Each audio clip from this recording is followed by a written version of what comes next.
some editing done to it later. But I'm in studio this morning for online church, and sometimes it's difficult to get back. So I felt like I would go ahead and get this accomplished.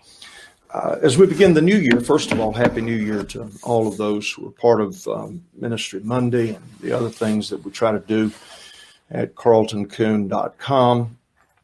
And I appreciate the many of you who have made positive comments about my writing and other things that we've tried to do. That's always encouraging and appreciated. As we begin the new year, there are a couple of things that I would suggest you consider for your church. One is my little book, Personal Devotion, which is oriented to keep it simple, saints. Many people want to have daily time with God, but they really don't know how to practice that. If you'll go to the website, link will be below. You can get it if you're buying, I think it's 15 or more, they're discounted 15%. But anyway, take a look at that. There's also a blog post that I put up just a little bit back on how to start the new year right, some of the planning that needed to take place. And of course, the coronavirus has caused all of us to be very hesitant to schedule just a whole lot of different things. Also, in regard to keeping your new converts, Lane and I continue to work on improving the discipleship training course. It's a course on disciple making, and it is discounted to half price right now. Well, enough about all of that. I'm working on some other projects. Let me talk to you about what I have found to be an interesting topic. And I won't take long with this, but I'll work on it for several weeks here. I was reading a sports article in the St. Louis Post a few days back, and there's a Hall of Fame sports writer there by the name of Garrett Gould. And he mentioned in his article something that he called reader fatigue. And he quoted the Baseball Hall of Fame manager, Tony La Russa, as having said that after having managed the same team for 10 years, there comes what he called player fatigue, that the players are no longer listening to what he had to say, and his motivational approach and everything else simply was not working as well. And I think both of those illustrate the potential for any of us and our message to get stale to the place that the audience that is in front of us is no longer listening. And that's an interesting topic, because this particular forum, Ministry Monday, is really focused on preachers and pastors and evangelists. That's an interesting topic. Audience fatigue, and it's one that we may well need to consider. Listening fatigue. Have you ever just got tired of listening to the same voice, the same timbre of voice, the same degree of passion, the same words used over and over?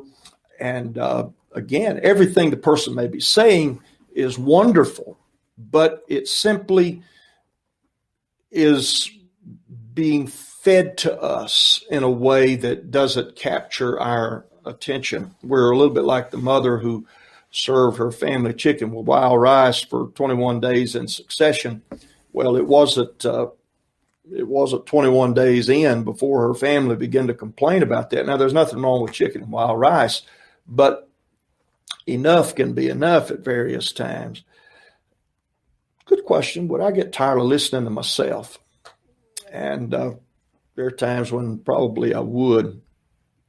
So what can we do to overcome audience fatigue? Well, the first thing that I use, and this doesn't work everywhere, and with a larger group, there are times when it won't work. Although I've seen Paul Mooney in camp meetings where there were thousands of people develop an interaction with a person or two in the audience that absolutely kept the audience on their toes. They stuck with him because he had engaged people in the audience. My approach is a little bit different.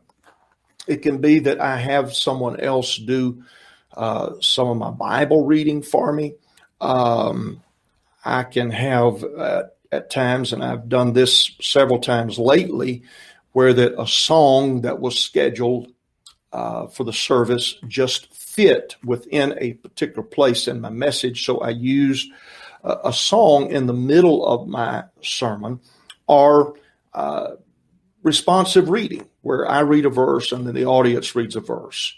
I read a verse, the audience reads a verse, or the men read verse 1, the ladies verse 2, men, women.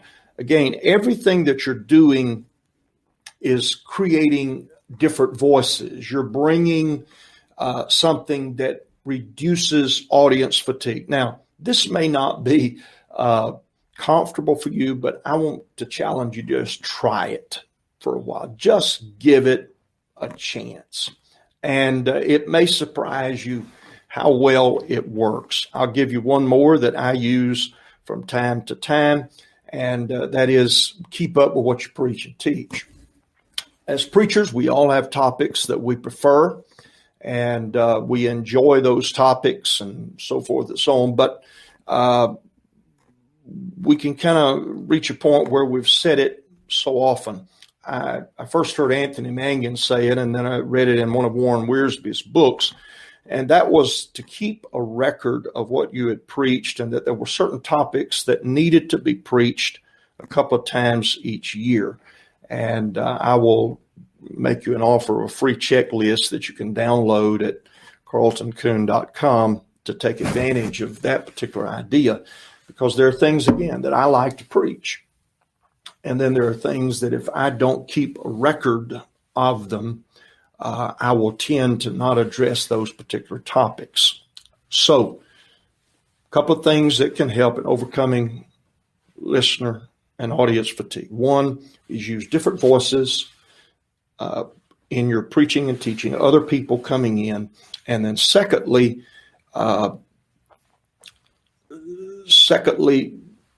keep a record of what you've talked about. And both of those will serve to mean that you don't walk the same path over and over again. God bless you. Have a great new year. Look forward to seeing you next week with another Ministry Monday.